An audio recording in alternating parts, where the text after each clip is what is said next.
Olá, seja bem-vindo a mais um encontro do nosso programa Terra, Meu Amor.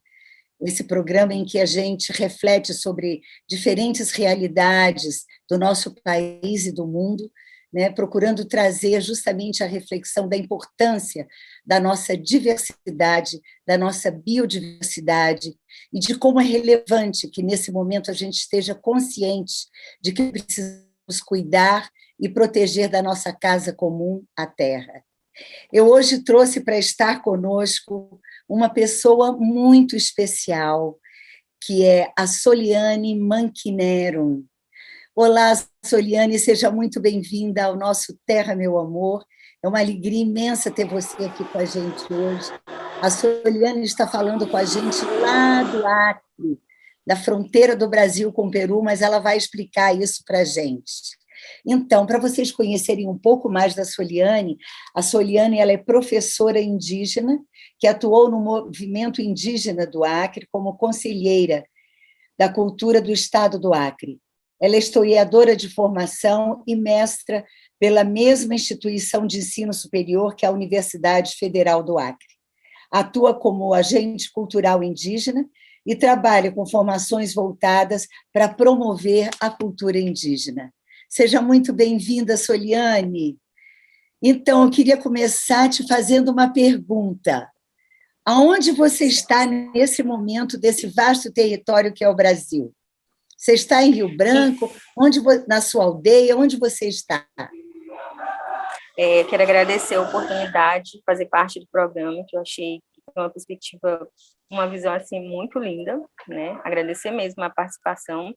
E eu estou no município de Assis Brasil, que já é na fronteira do Acre com Peru e Bolívia, bem na divisa mesmo. Assis Brasil é um antigo seringal Paraguaçu, onde trabalhou muitos manchineres, Seringal Paraguaçu, Petrópolis, Guanabara. Essa região do Alto Acre era uma das regiões mais ricas na produção da borracha. E aí o Seringal Paraguaçu, que atualmente é Assis Brasil, ele era ocupado pelos manchineres, que trabalhavam na borracha junto com demais seringueiros, pessoas que trabalhavam com a agropecuária. E hoje, assim, o município é pequeno, né? Tá em fase de crescimento, mas aqui comportam 3 terras indígenas, que é a terra indígena Momoadate, terra indígena Riozinho do Iaque, que está passando por esse processo de demarcação, ainda ela está reconhecida, mas não foi demarcada, e tem a terra indígena Riozinho, terra indígena cabeceira do Rio Acre. Então, essas 3 terras indígenas são do povo Manchineiro e Jaminawa. E o município de Assis Brasil, quando a gente chega, a gente já vê a diversidade cultural, né? É rico em cultura indígena, é rico na cultura peruana, e rico na cultura boliviana, e rico na cultura das pessoas que já vêm desse encontro cultural. Então, apesar de ser pequeno, mas é muito movimentado. A gente vê passando por aqui haitianos, bolivianos, o pessoal que vem dos Estados Unidos, que fazem passagem para visitar Machu Picchu, né? E assim, atualmente eu estou chegando, porque como eu nasci em Rio Branco, que é a capital do Acre, morei lá até um tempo, e morei lá, nasci lá e fui morar na aldeia Extrema, que é a última aldeia que já é realmente na divisa do Acre com o Peru, e aí fiquei lá até os 4 anos, depois voltei para Rio Branco, porque meu avô começou a trabalhar no movimento, meu pai na FUNAI, a gente foi para Rio Branco. E aí estou regressando agora como professora indígena na aldeia Jatobá, e para mim está sendo um sonho, assim, voltar, porque eu sempre tive proximidade com o meu povo, mas não essa oportunidade de vivenciar dentro da terra indígena, assim, com todos os direitos que nós indígenas temos de usufruir da terra, da língua, da natureza, de tudo em geral. Então, para mim foi um sonho voltar, e fui bem acolhida pelo meu povo, assim. Estou bem satisfeita. E lecionar é o que eu gosto também, então estou por aqui. Que bom. Então, assim, já te ouvindo, a gente vê essa riqueza, né? E essa biodiversidade, e essa diversidade cultural, né, do encontro de várias etnias, de várias culturas. O que você poderia nos contar, por exemplo, em relação ao seu povo, essa sua volta? Você vai voltar para trabalhar em que atividade? Então, eu vou dar aula de todas as disciplinas na terra indígena, mas, assim, falando um pouco sobre a história do povo Machineri, eu estava analisando os livros antigos, essa área praticamente era, segundo alguns outros historiadores, ela era ocupada pelos Pano, porque aqui no Acre predominam dois troncos linguísticos, que é o Pano e o Aruaque. Então, nessas regiões predominava o Pano. Mas eu acho que Euclides da Cunha, ele vem relatando a migração dos Machineri que vinha da região peruana, né, dos Andes, e vem migrando para essas regiões para a produção de caucho na época, porque a primeira exploração que teve aqui nessa região foi o caucho, depois veio a seringa. Então, os Machineri, assim como outros povos dos Andes, vieram migrando, sendo escravizados para cá, e ocuparam essas regiões. Daí, teve um momento que os povos indígenas que moravam nessa região eram chamados de catiano, tinham outros nomes, que eram... Porque o povo Machineri, ele é dividido por 5 clãs. E esses 5 clãs, eles se autodenominavam como Cuxixineri, Mantineri, e outros que eu não estou lembrado o nome. Então, esses 5 clãs, eles habitaram essas regiões, né? E aí, meu avô, eu fazendo a minha dissertação, meu avô contou que nessas regiões houveram 3 grandes guerras, e essas 3 grandes guerras foram o que levaram os Machineri a migrarem para essas regiões. A primeira foi sucedida pela chegada dos espanhóis nas regiões do Peru, né? E aí eles vinham explorando, então os povos que moravam nessas regiões vieram migrando. Essa seria a primeira grande guerra que eles consideram. A segunda seria o caucho, que já era indígena, já que tinham se misturado com espanhóis, né? Mas que dominavam essa região, exploravam o caucho e iam capturando outros indígenas. Então essa foi a segunda grande guerra. E a terceira grande guerra, que é considerada pelos Machineri, foi a borracha. E aí, nesse período de exploração da borracha, os Machineri estavam espalhados por todas essas regiões, à beira do rio Acre, rio Iaco, trabalhando nos seringais. E aí foi quando chegou a FUNAI, que chamou lideranças indígenas, e uma dessas lideranças era meu avô, José Urias. E aí o Zé Urias trabalhou nesse processo de demarcação da terra indígena, reconhecimento, com toda a ancestralidade deles, conhecimentos que ele tinha adquirido já com a borracha, e também a mistura, os conhecimentos tradicionais, porque minha avó, ela é piro, que já é do Peru mesmo, e ela tinha toda essa força, sabe, de liderar a família, né? Ela sempre teve uma força muito, muito significativa assim para nós, assim. E assim, os maridos dela morriam, ela casava de novo. Então ela teve muitos filhos. Né? É uma pessoa muito. Qual o nome dela? Qual o nome dela? Petrônia Maimará.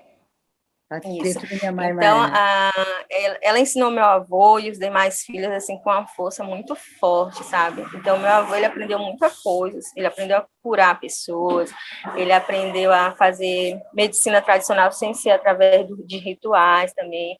E segundo meu pai, ele disse que o meu avô e os primos dele foram os últimos a passarem por esse processo de cuidado para serem como se dissesse, encacicado, como se fosse cacicados, que é essa liderança que já nasce com autoridade, tanto espiritual quanto... Então, eles foram os últimos. Depois daí não teve mais esse processo de alguém fazer rituais e denominar um cacique. Dá para sentir na sua fala, nessa sua volta ao território, na maneira como você conta, como seus ancestrais chegaram até a esse lugar onde vocês estão agora, nesse espaço de tanta convergência, como o território é importante para vocês, né? E, nesse sentido, eu queria te fazer uma pergunta, que aqui no Brasil agora, aqui em Brasília, está transitando a questão do marco temporal. Como é que é para vocês? Como é que vocês percebem essa questão do marco temporal? Então, o marco temporal, ele traz uma modificação da lei de 1988, né, que tem no Estatuto, e para a gente dificulta, assim, no sentido de que, principalmente a questão da demarcação da terra indígena Riozinho do Iaco mesmo, que é do antigo Seringal Guanabara, e Guajarão, onde moram alguns Jaminau e Manchineri. Primeiro porque, desde o ano 2000, a família do meu tio Raimundo Emídio, né, é tio assim porque ele é primo legítimo do meu avô, eles vêm tentando essa questão da demarcação, né, se uniram junto ao povo Jaminawa, que é o pessoal da família do seu José Abel, né, e seu Raimundinho, que são lideranças bem antigas do povo Jaminawa. Mesmo assim, fazendo todo esse processo de estarem, né, vivendo dentro dos seringais, cortando seringa, criando colocações, comprando terra, adquirindo com o próprio dinheiro deles, ainda tem essa dificuldade. E segundo o que eu ouvi, né, vários testemunhos deles, eles dizendo que eles só poderiam demarcar as terras indígenas, essa terra indígena, se eles fossem os novos donos de barracões. Então, significa que eles teriam que ter um poder aquisitivo, um poder econômico muito grande para comprar essas terras. E a gente sabe que essas terras elas foram vendidas a preço de banana, entre aspas, né? Porque a banana aqui está caro, a preços muito irrisórios. Assim, essas terras foram praticamente dadas, porque, segundo alguns historiadores, eles contam que os seringalistas compravam uma terra, porém, eles iam demarcar essa terra até onde eles quisessem. Geralmente, eles viam um afluente, no caso, um igarapé, e demarcavam a partir daquele local. Até ali era a terra dele. Então, não tinha nenhum órgão fiscalizador que dissesse, não, a sua terra é só até aqui onde você comprou. E, naquele período, o governo ele incentivava a criação de seringais para que houvesse desenvolvimento aqui nessas terras. O governo federal nem reconhecia a presença indígena nessas regiões. Tanto que, se a gente for analisar a história do Acre, eles não contam a presença da mulher indígena nessas regiões. Eles contam que era trazido mulheres de Manaus, que vinham da Europa, e eram vendidas para os melhores seringueiros, que tinham saldo, né? Então, da onde surgiram os outros casamentos? Se não eram a captura de mulheres indígenas que eram amansadas, entre aspas, desde de criança, né? Sim, então, isso para o seu povo deve ser bem difícil, porque, pelo que você falou da sua avó, uma mulher forte, uma Manchineri forte, de repente, isso é uma violência, né? E, de qualquer forma, vocês estavam nesse território, e a presença de vocês se faz historicamente de uma forma que, embora não tenha registros, mas é de fato e de direito, né, Soliane? É de fato e de direito. Então, eu queria fazer uma pergunta, assim, como que foi para você a experiência da universidade? Porque você disse que aí no Acre o pessoal, historicamente, nem reconhecia a presença das comunidades indígenas e, de repente, você chega numa universidade, num curso de História. Como que foi esse processo para você? Então, foram 2 entradas minhas na universidade, que a primeira aconteceu em 2006, que eu considero assim foi difícil entrar. Nesse período a gente não tinha muito incentivo, assim, a gente era muito cobrado, e eu não tinha condições financeiras para manter o curso na época. Eu trabalhava como guia de turismo, e eu já trabalhava com cultura na época. Eu tirava fotografia, fazia filmes sobre correrias para poder me virar. Meu pai tinha ido embora para o Peru desde quando eu tinha 15 anos. E minha mãe estava vivendo uma outra vida, então a gente teve que meio que se virar. Então, quando eu entrei na universidade, assim, eu já trabalhava com turismo, né? E a minha entrada na universidade, como eu acredito que eu fui a segunda indígena a entrar na Universidade Federal do Acre, porque a primeira foi Eliana Yawanawá, e aí eu fui a segunda a entrar. foi difícil porque não tinha presença indígena naquela época, né? E assim, as pessoas não aceitavam, era muito difícil, assim, tinha vários comentários negativos, por exemplo, tudo aquilo que remetia à preguiça,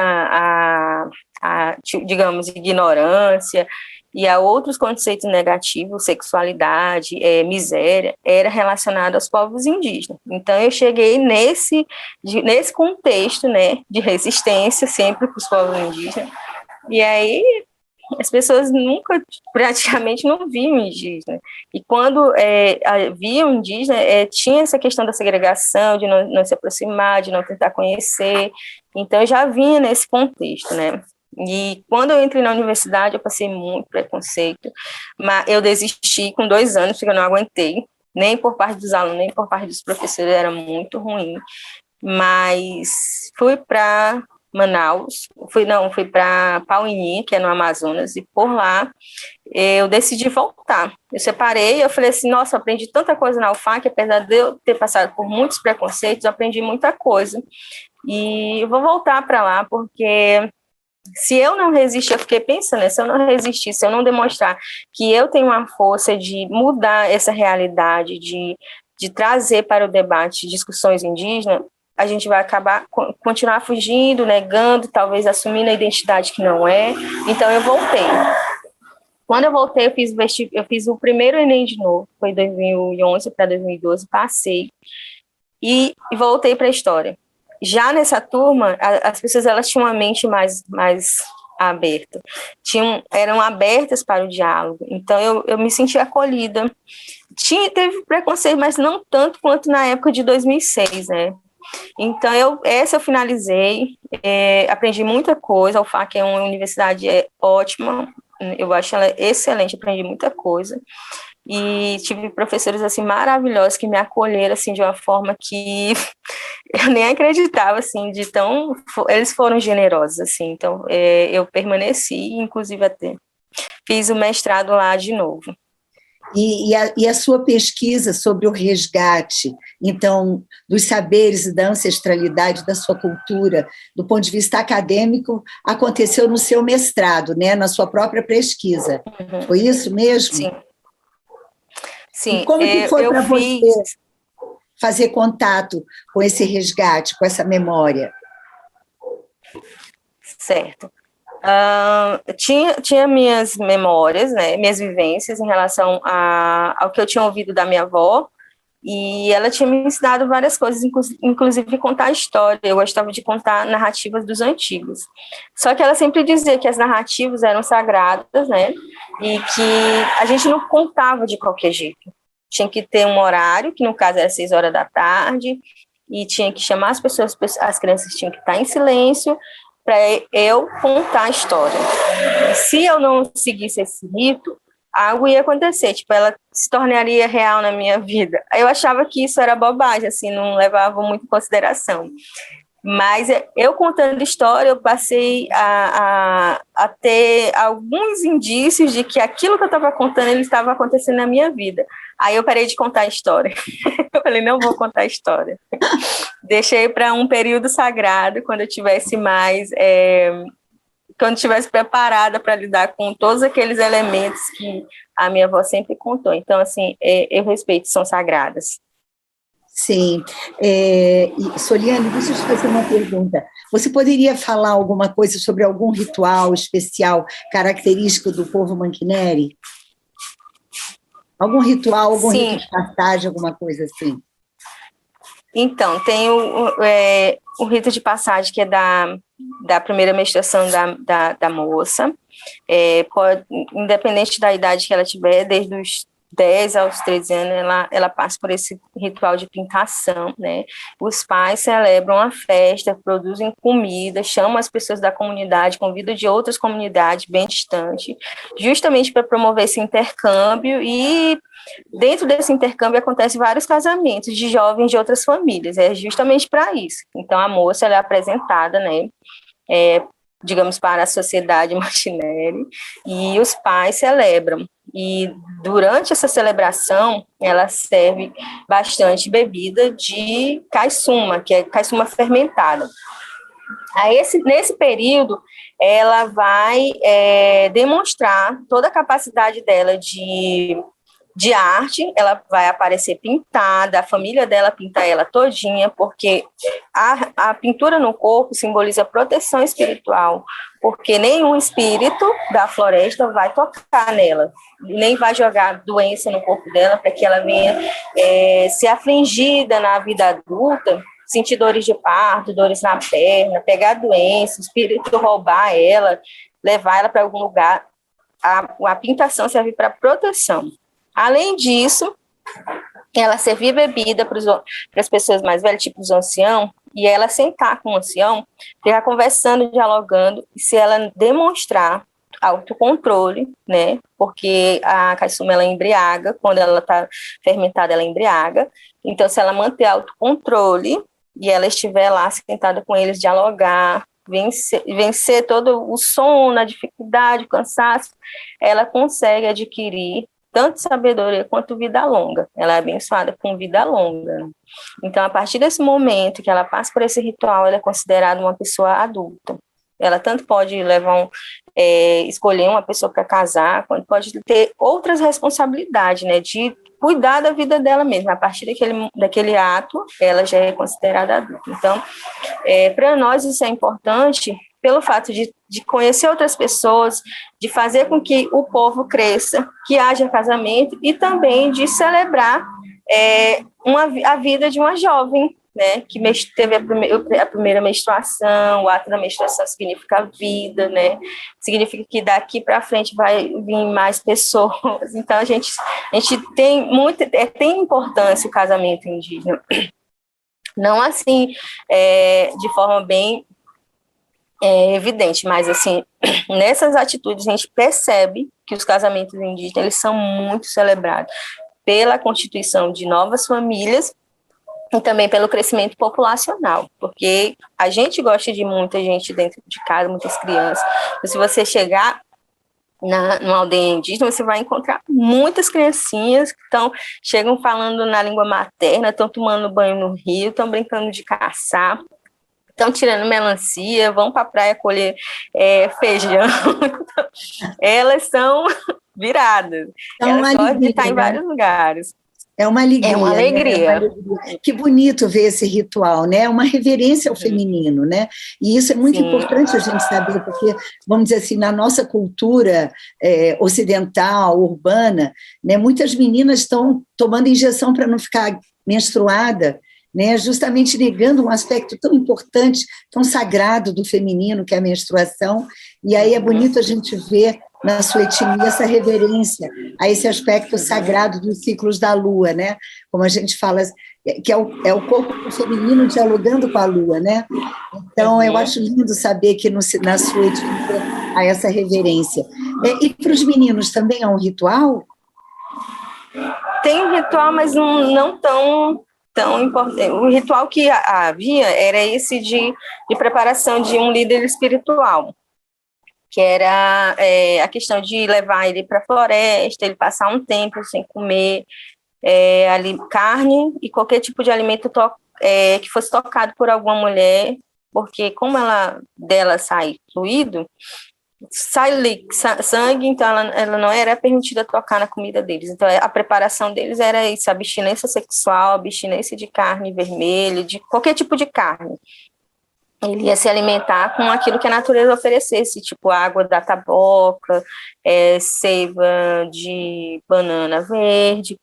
Ele ia se alimentar disso para ele poder adquirir poderes espirituais e assim ele tanto poder liderar o povo dele, quanto ele poder dominar os espíritos da floresta e esses espíritos da floresta trabalharem para ele.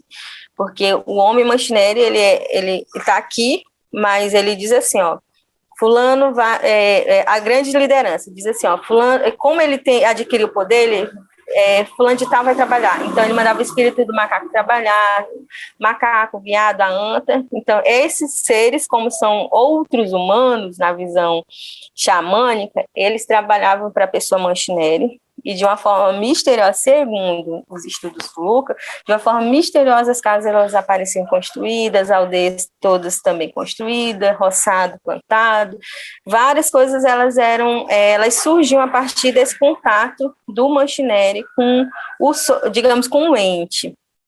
E essa liderança, ela tanto tem poderes físicos quanto espirituais. E isso que eu acho legal, essa questão do bem viver, o respeito à humanidade dos animais. Aí tem essa humanidade, porque para nós, os animais, no mundo deles, tem uma humanidade. Eles têm uma família, eles têm uma casa, eles têm um lar. E é isso. Poxa, eu acho lindo ouvir você falar disso, porque, de fato, o bem viver é um saber dos povos originários que é fundamental que a gente resgate esse saber hoje, né? Porque na sociedade ocidental, vamos dizer assim, de descendência europeia colonizadora, tem uma visão muito segregadora, muito fragmentada na relação ser humano-natureza. E nós estamos colhendo hoje o fruto disso, né? O Covid é um exemplo disso, né? As realidades dos nossos rios poluídos são isso. A gente não vê o rio como uma entidade, né? A gente não vê os outros animais como também seres merecedores de uma experiência terrena plena, feliz. Então, é bonito a gente ver essa visão de humanidade ampliada que vocês têm, né? E, nesse sentido, eu queria te fazer uma pergunta, porque vocês aí são 16 etnias, né? 2 troncos linguísticos, então é uma riqueza muito grande. Existem registros assim acadêmicos dessa realidade, porque o que está me vindo é que você, pelo seu trabalho, pelo seu caminho, Soliane, você tem uma missão aí, né, querida? De transparecer esses conhecimentos, de compartilhar esse conhecimento, até resgatando esse saber na sua própria aldeia. Como é que é isso para você? Então, sobre os Mancinelli, tem alguns estudos. Tem o Matos, que foi meu orientador no mestrado. Eu esqueci, tem uns 10 autores que trabalharam com o povo Mancinelli. Agora eu não estou lembrada deles, né? Mas, assim, eles têm uma perspectiva diferente, mas tem uns que é mais atuais, o Marcos Almeida Matos, ele trabalha mais com essa cronologia digamos, ele trabalha com conceito, na verdade, de diáspora indígena. Ele fala dessas diásporas, ele fala dessas 3 grandes diásporas, mas ele não trata da questão que Lucas tratou, que no caso seria o contato com os espanhóis, ele trata numa outra perspectiva. E é muito interessante ver assim, como que ele trabalhou, mais uma visão antropológica. E o outro autor, que eu estou esquecida agora, ele trabalhou o pessoal da terra indígena Riozinho do Iaco, que é do antigo Seringal Guanabara. E bem legal também, falando dessa questão, que foram as famílias que decidiram ficar nessa região, a parte de baixo, e decidiram não subir para o Mamuadate, porque, segundo eles não tinham sido convidados. Então, também é muito interessante. Agora, em relação aos outros povos, eu acredito que não tenha muita coisa escrita, assim. Tem um geralzão, assim, no livro de História do Acre, e algum senador, eu acho que foi o Tião Viana, acredito que tenha sido o Tião Viana, escrever algumas coisas sobre os povos indígenas. Mas, assim, aprofundado, a gente ainda está em construção. A gente precisa investir muito na escrita da história indígena dos povos indígenas do estado do Acre. Soliane, eu achei muito interessante o que você trouxe a partir desse ritual feminino, essa coisa de chamar os povos, de convidar as pessoas. Quer dizer, você me passou uma sensação de que há uma busca de uma união, de uma convergência, de culturas, de encontros. Como que é isso, assim, essa riqueza de encontros para vocês? Como é que é isso? Primeiro que é empolgante, né, você conhecer as famílias, né, que às vezes vêm do Peru, vêm da Bolívia, vêm das outras terras indígenas, então a gente quer conhecer. Quando eu cheguei aqui em Assis Brasil, meus primos, né, eu acho que eu tenho 36 anos, eles têm de 20 a 26 anos. Eles vieram, oi tia, tá tudo bem? Que bom que a senhora veio. Não, eles não me conheciam, né? mas aí conheci o meu pai, a história do meu pai, então eles vinham, tia, eu vim lhe conhecer, aí deixavam presentes aqui. Então eles passaram, acho que uns 15 dias vindo me visitar, conversavam, deixavam presente, iam embora, e a gente trocava presente, levava para alguém. Então é assim, a gente vai conhecer, se abrir, é um mundo novo, de novas perspectivas. E aí, por eu estar nesse mundo tão longe das terras indígenas, eles falavam, nossa, quero aprender a falar português. Aí eu dizia assim, eu quero aprender a falar a língua materna, me ensinem. Aí eles ficavam olhando, quer aprender a falar a língua materna? Eu falei, quero aprender a falar a língua materna. Me ensinem, porque meu pai não ensinou. E aí ele diz assim, não, tá tudo bem, a gente ensina, e ficamos nisso, assim, nessa empolgação. Então, eu acredito que seja isso também, o conhecer, recíproco, contribuir, digamos, culturalmente, trocar informações, e tem essa questão também de ter namoro entre os clãs mesmo, namoro entre as famílias, surgir novas famílias, porque a gente gosta de que a família aumente. Essa pintura, tem alguma inspiração, essa pintura no corpo das meninas? Então, nós temos várias pinturas, uma delas é da onça, que, segundo uma narrativa antiga, havia uma menina, né, que a família dela se descuidou dela, como as onças também vivem em bando e têm sua família, foi uma onça macho, foi lá e roubou a menina. Levou a menina para a aldeia dele, e por lá fez dela a mulher dele. Como havia um período que a gente chama de friagem aqui, que durava 15 dias. Então, estava no período da friagem, a onça foi e deu a pele dele para a menina. A menina vai dar a pele para o irmão dela, que estava passando frio. Então, ele volta para a aldeia dele, consegue levar a menina, mas ela já está adaptada com as onças. Ela tinha virado já metade onça. Então, ela foge de novo para a aldeia das onças, porque sente saudade do marido dela, mas o conhecimento fica com os Machineri, que é a da pele da onça. Então, a partir desse momento, a gente começou a fazer roupas com desenhos da onça, assim, como símbolo de uma aliança que foi dada naquele período pela mulher da onça, que era Machineri. Então, até hoje, a gente usa esses grafismos, né? Eles são bem difíceis de fazer, mas para nós eles significam a opulência e a sabedoria das mulheres quando vão pintar, né? Então, todo esse traçado significa riqueza espiritual para as mulheres Machineri e para o povo. É uma ostentação você ter várias pinturas, você saber vários traçados e dominar ele de início ao fim sem tirar do palitinho até finalizar o traçado. Mas hoje em dia a gente tem perdido muito esses conhecimentos porque os nossos antigos eles se foram. Então a gente está tentando recuperar. Nós fazemos, mas não tão aprofundado quanto antes.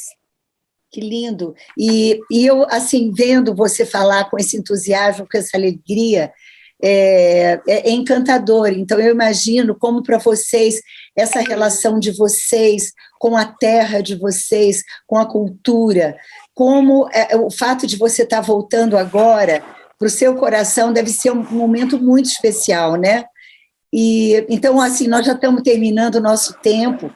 Eu vou deixar para você fechar para os nossos telespectadores, já agradecendo a presença de todos, mas, assim, para você trazer uma mensagem para os nossos telespectadores do Terra Meu Amor. Uhum. Então, a mensagem que eu dou é que a gente tenha esse olhar mais sensível de ver a natureza, de respeitar o espaço. Meu avô sempre diz que um território, ele sempre tem um dono. Poderia ser a cobra, o jacaré. Então, sempre tem alguém que é dono daquele lugar. Então, para que houvesse, digamos, o surgimento de uma comunidade Machineri, era necessário pedir permissão para entrar e respeitar os limites daquele lugar para poder construir uma civilização dentro daquele espaço que era de outros seres encantados. Então, eu vejo que o nosso papel é ter essa empatia com a natureza, porque nós somos parte da natureza, nós não estamos fora dela. A gente pode até ter outras, pode até tentar modificar ela, mas volta e meia ela volta a se regenerar, né? E acaba fazendo com que a gente tenha essa pequenez diante de toda a grandeza que ela tem, né? Que nos faz, ao mesmo tempo, se sentir grande e pequeno, e dependente e independente ao mesmo tempo. Então, a gente não está fora dela, somos parte da natureza, sim. Então, olha, queria agradecer mais uma vez esse nosso encontro, Soliane. Eu desejo um sucesso para você nesse seu novo momento e vida longa aos Mancinelli, tá? Um grande abraço para você. Espero que um dia a gente possa se conhecer pessoalmente, né? Porque você está num outro Brasil e, ao mesmo tempo, nós somos o Brasil, né? Essa diversidade maravilhosa. E a você, telespectador, quero agradecer muito sua presença com a gente e até o nosso próximo encontro.